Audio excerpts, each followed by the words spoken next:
Welcome to Impact Factor, your weekly dose of commentary on a new medical study. I'm Dr. F. Perry Wilson of the Yale School of Medicine.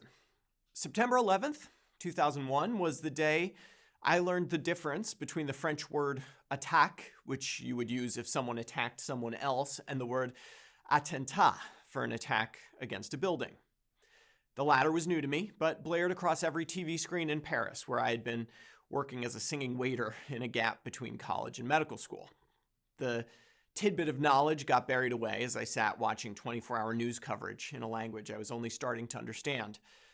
For some reason, it's that word that keeps coming back to me, attentat. It can also be used to mean assassination, so much more cruel than a simple attack.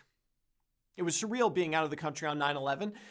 I returned that Thanksgiving to see my country completely changed, flags hanging from every building, armed guards with assault rifles at every street corner. 2,996 people had died on that day, and I learned a new word. It wasn't fair.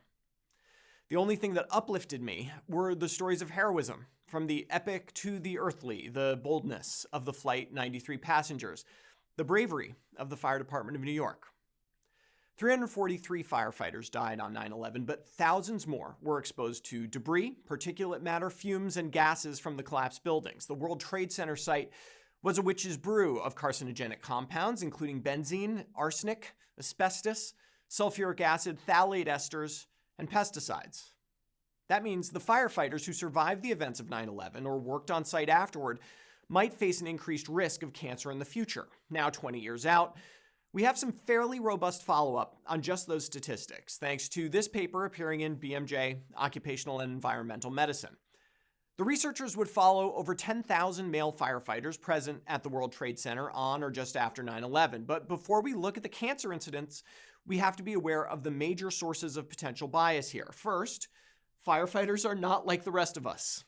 They are way braver, obviously, but more important for this discussion, they tend to be in better physical shape and are less risk averse.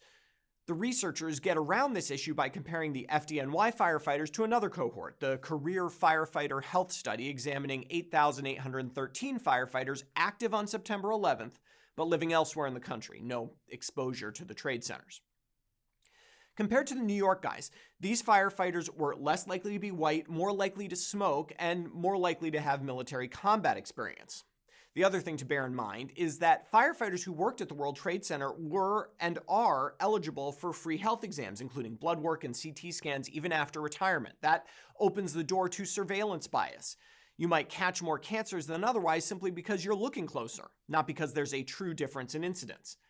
But enough with the caveats, let me show you the results. The age and race-adjusted incidence of any cancer was 15% higher among the World Trade Center firefighters than in the general population. It was 5% higher among the control firefighters. The highest risk was seen in prostate and thyroid cancers, with a markedly lower rate of lung cancer, which is explained by the fact that firefighters are less likely to smoke cigarettes than the general population. The weirdest finding, no doubt, is the high rate of thyroid cancers in the FDNY firefighters. There's not much that gives you thyroid cancer, save ionizing radiation, and multiple studies have reported no such radiation at the WTC site. But was all this just due to the fact that these guys were being watched so closely? It's hard to tell. The detected cancers tended to be smaller and at an earlier stage in the FDNY group, which does suggest surveillance bias. The authors tried to account for that by lagging the diagnosis for 2 years, essentially pretending everyone who got a cancer diagnosis got diagnosed 2 years later than they did. This attenuated the effect, but it was still there. Of course, it's possible 2 years isn't enough. When they lagged by 5 years, most of the effect was gone. I'll also point out that while the authors don't give us age-adjusted mortality data, 97.6% of the FDNY firefighters were still alive at the end of this 20-year follow-up, compared to 93% of the control firefighters. This is not to suggest that working at the World Trade Center is protective, but perhaps those health screenings really did make a difference, or perhaps FDNY firefighters are just a different breed. In the end, though, I really hope we don't need to learn too much about the environmental health impacts of major terrorist attacks.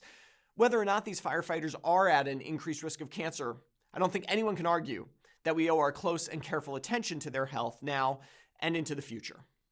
Anything less would just be un-American. For Medscape, I'm Perry Wilson.